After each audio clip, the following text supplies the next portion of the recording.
First చిన్న ముక్కలు cut చేసి గింజలతో సహా, అంటే పండు రెడ్గా ఉన్నాయేమో తీసేయాలి, గ్రీన్ లేతగా ఉన్నాయి ఉంచుకోవచ్చు, గింజలని ఏం కాదు, పర్వాలేదు. కట్ చేసి సన్నగా కట్ చేసి కొంచెం నేనైతే నిమ్మకాయ ముక్క రసం ఇందులో ఉన్న పిండి కొంచెం సాల్ట్ పెట్టి ఒక పావుగంట అరగంట మనం ఫస్ట్ కట్ చేసి పెట్టుకొని పని అంత అయినాక మళ్ళీ ఇట్లా పిసికితే ముక్కలు పిసికితే ఇట్లా చేదు ఉంటుంది కదా పోతుంది.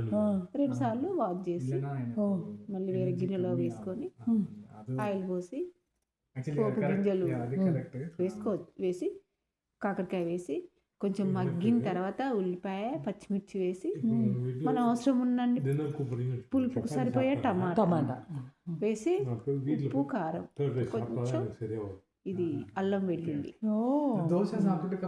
వేసి అల్లం వెల్లుల్లి వేసి ఇది ఉల్లిపాయలు పచ్చిమిర్చి వేసిన తర్వాత అల్లం వెల్లుల్లి వేసి తర్వాత టమాటా సరిపోయే పసుపు మళ్ళీ కలిపి ఒక 5 నిమిషాల తర్వాత మళ్ళీ కారం ఉప్పు మళ్ళీ వేసి టమాటా వేసి ఇక లాస్ట్కు మనం అది ఇది కొత్తిమీర కొంచెం ఉంటుంది, ధనియాల పొడి అలా మేము వేస్తాం.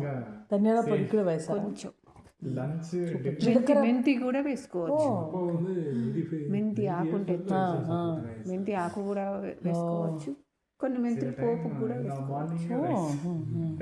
బ్యూటిఫుల్, అంతే. టేస్ట్ బాగుంది.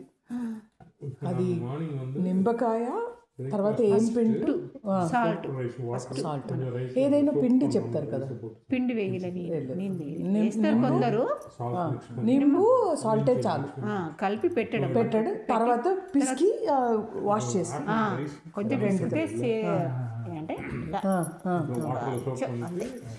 మళ్ళీ వాటర్ వేసి 2 సార్లు కడిగేసి మళ్ళీ వేరే గిన్నెలు వేసుకొని చేసుకోవాలి. సూపర్ అక్క, నేను రేపే చేస్తాను.